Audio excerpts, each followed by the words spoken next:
This is Murder Case over Ted R. Schmidt. Today I'm going to be reading a printed out news article that was found in a newspaper that was taken shortly after the whole situation came down the pike. I'm going to read out to you this little paragraph here, but before I do that, I just want to say something. In the previous video, and reading the statements or the papers from Koval, they said that they took the pictures. Well, where's the pictures? Where's the victim advocate's report? It was all at the sheriff's office and it's just gone. Lost. How do you lose paperwork? That makes no sense to me. But anyway, this newspaper article says, man killed. A 38-year-old Copeland man was killed Friday, and officials with the Collier County Sheriff's Office say that they have a suspect in the case. Now, my question is, if they had a suspect in the case, then why was the case closed and just swept under the rug and everyone to be paid all this, this money to keep your mouth shut? Okay? And that's just in the first sentence. It carries on, it says, the victim's identity wasn't released because officials were trying to contact his relatives. Well, another thing is, his relatives, everybody had a phone number too. And it's quite ridiculous seeing that they lied about that.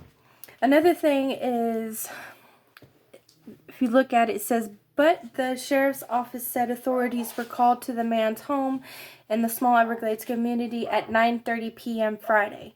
Ambulance workers already were there, and the man was found in his front yard with 2 stab wounds to his chest. And then there was a statement made.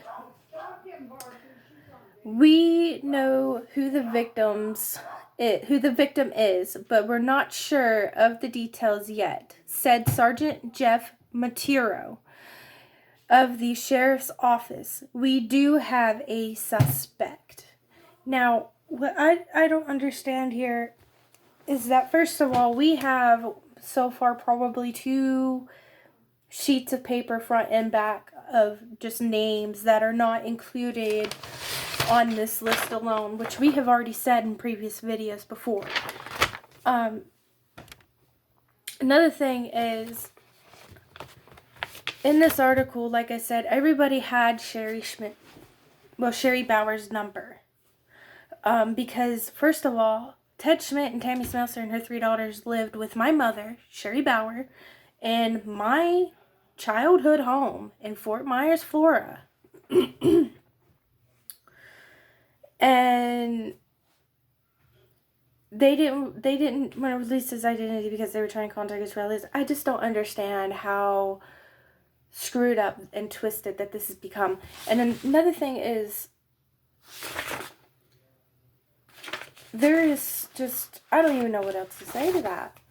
I mean, I'm just running out of words and expressions to even describe what's going on here. And to be honest, I'm going to hate to go a little deeper, but if I keep going deeper, I know it's going to keep getting worse because that's how screwed up our world is. It's kind of funny.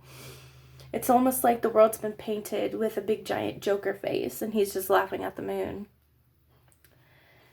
But, you know, what can I say? I'm just some random person in the middle of God knows where doing these videos for my grandmother, for my family, and for my peace. You know, it's hard to sleep at night.